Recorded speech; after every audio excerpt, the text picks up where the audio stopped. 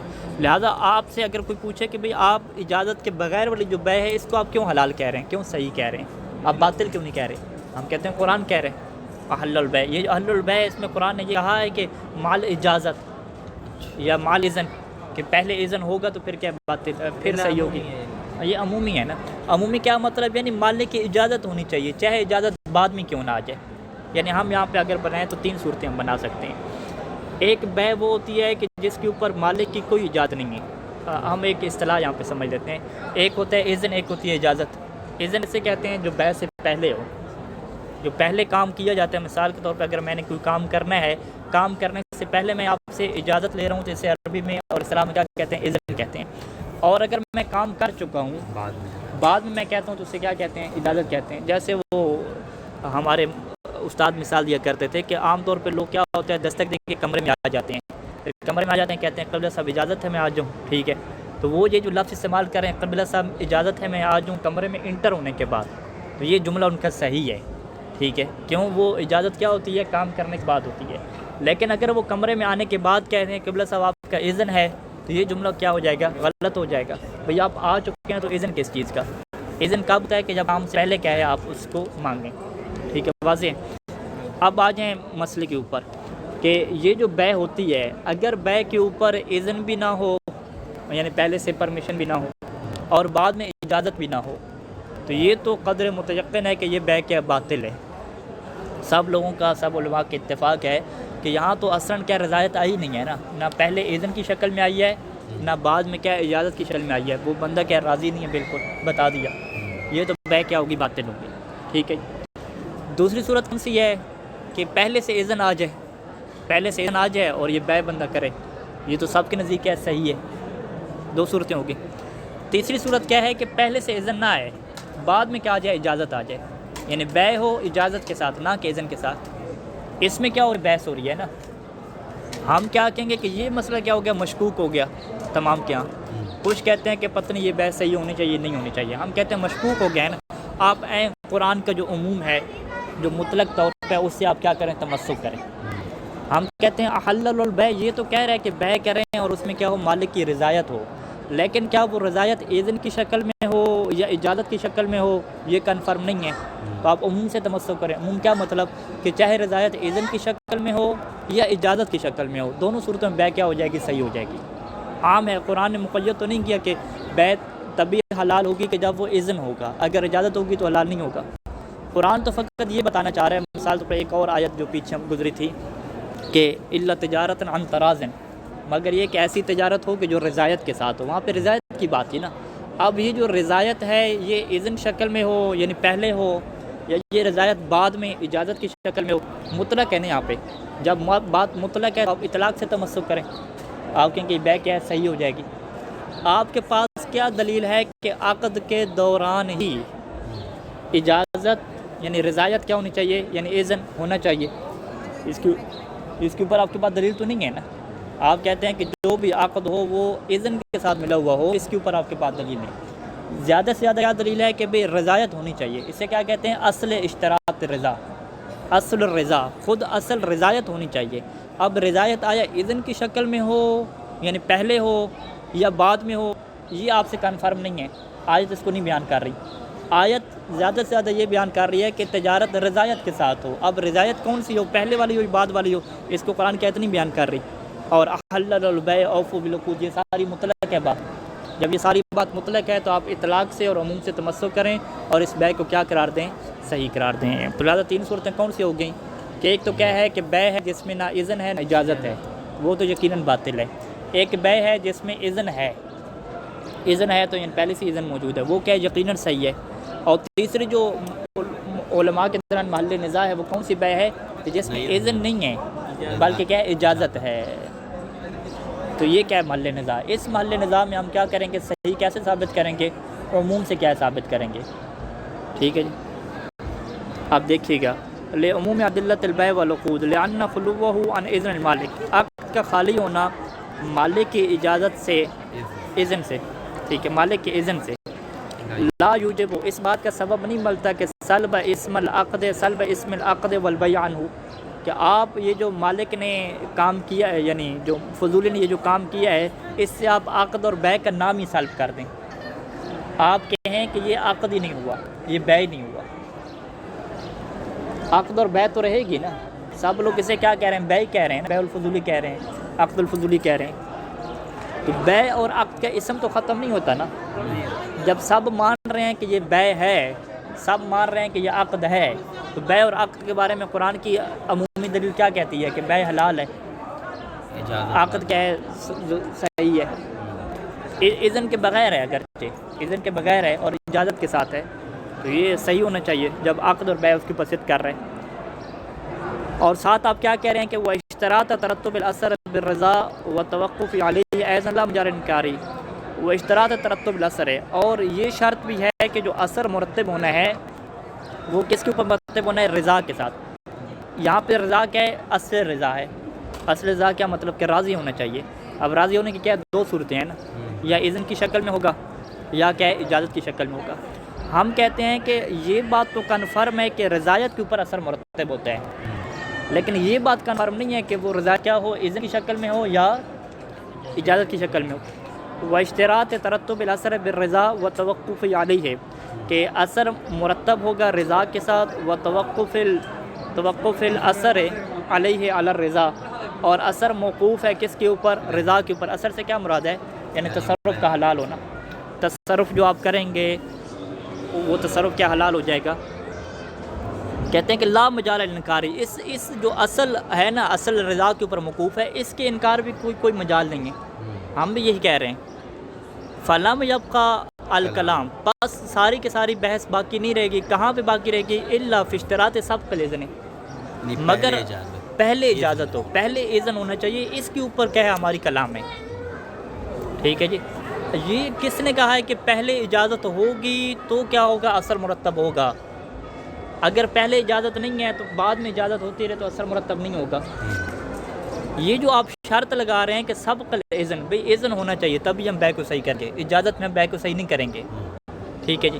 ہم کہتے ہیں کہ اسی کے اندر کیا ہو جائے گا؟ کلام ہو جائے گا. وحیث لا دلیل علیہ، اور اس بات کے اوپر آپ کے پاس دلیل نہیں ہے. ہاں، اس کے اوپر دلیل ہے کہ رضایت ہونی چاہیے. جس کو ہم نے کہا کہ رضایت لیکن اذن کی شکل میں ہو، پہلے کی شکل میں ہو، اس کے اوپر دلیل نہیں ہے. بعد میں بھی ہو سکتی ہے. ٹھیک ہے. وحیث لا دلیل علیہ کیا مطلب ہے؟ اعلیٰ سبق الاذن، رضایت کے اوپر تو دلیل آپ کو مل جائے گی. قرآن کیا ہے؟ الا عن تراض تجارتا عن تراض. ٹھیک ہے، وہ آپ کو مل جائے گی. لیکن اس کے اوپر کیا دلیل ہے آپ کے پاس کہ وہ اجازت پہلے ہونی چاہیے، سبق الاذن ہونا چاہیے؟ لا دلیل، اس کے اوپر کوئی دلیل نہیں ہے. جب کوئی دلیل نہیں ہے تو فمقتضی الاطلاقات عدم ہو. تو اب اطلاقات جو ہیں مطلقاً قرآن کہہ رہا ہے کہ عقد کی کیا کرو؟ وفا کرو. بیع کی کیا ہے؟ بیع تو تمہارے لیے حلال ہے. تو اس کی اطلاقات سے کیا تمسک کریں گے کہ اصل کیا ہے؟ عدم اشتراط ہے. اصل یہ ہے کہ یہ اجازت کیا ہے؟ شرط نہیں ہے. اگر یہ شرط ہوتی تو قرآن مجید اس سے بیان کرتا. تو قرآن نے مطلق رکھا. جب قرآن نے مطلق رکھا، اسے بیان نہیں کیا، حدیث نے مطلق رکھا، اسے بیان نہیں کیا، تو ہم کیا کہیں گے کہ عدم. اصل کیا ہے کہ یہ شرط ہمارے پاس نہیں ہے. کون سی شرط نہیں؟ سبق الاذن. اذن کیا شرط نہیں ہے. اور اگر آپ غور کریں تو مرجع ذالک کل ہی، اس تمام جو دلیل کی بازگشت ہے وہ کس طرف ہوتی ہے؟ کہ الی عموم حل البیع، بیع حلال ہے. بیع حلال ہے کون سی؟ یعنی رضایت والی بیع. یہ والی بیع آپ نہ لیں کہ جس میں کیا ہو؟ اذن ہو. نہیں، اذن ضروری نہیں ہے. بیع حلال ہے، رضایت ہونی چاہیے، چاہے وہ رضایت اذن کی شکل میں ہو یا کس شکل میں ہو؟ اجازت والی شکل میں ہو. اور اسی طریقے سے کہ وجوب الوفاء بالعقد، جو بھی آپ عقد کرتے ہیں اس کی وفا کیا واجب ہے. اب جو عقد ہو رہا ہے، ایگریمنٹ ہو رہا ہے، اس میں رضایت ہونی چاہیے. لیکن رضایت کون سی ہے؟ اذن والی ہو یا اجازت والی ہو؟ یہ مطلق ہے، عام ہے. عام ہے کیا مطلب؟ یعنی اذن والی بھی درست ہے اور اجازت والی بھی کیا ہے؟ درست ہے. دونوں کی وفا کرنا کیا واجب ہے.